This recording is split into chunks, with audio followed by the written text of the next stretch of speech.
മഹാശിവരാത്രി പുണ്യദിനത്തിൽ ശിവാനുഗ്രഹം തേടുന്നവർക്കായി ചില കാര്യങ്ങൾ. വ്രതം എടുക്കുന്നവർക്കും ആരോഗ്യ പ്രശ്നങ്ങൾ കാരണം വ്രതമെടുക്കാൻ സാധിക്കാത്തവർക്കും ഒരുപോലെ പുണ്യം ലഭിക്കാൻ ഈ കാര്യങ്ങൾ വീട്ടിൽ ചെയ്യാവുന്നതാണ്.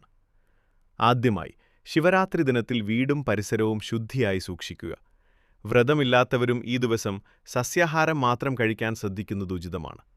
സന്ധ്യാസമയത്ത് പൂജാമുറിയിലോ ഉമ്മറത്തോ നെയ്വിളക്ക് തെളിക്കുന്നത് വീട്ടിൽ പോസിറ്റീവ് ഊർജം നിറയ്ക്കാൻ സഹായിക്കും.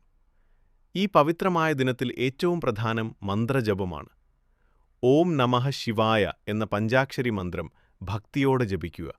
സാധിക്കുമെങ്കിൽ ശിവലിംഗത്തിലോ ചിത്രത്തിലോ കൂവളത്തിൽ അർപ്പിക്കുന്നത് ജന്മപാപങ്ങൾ അകറ്റാൻ സഹായിക്കുമെന്നാണ് വിശ്വാസം.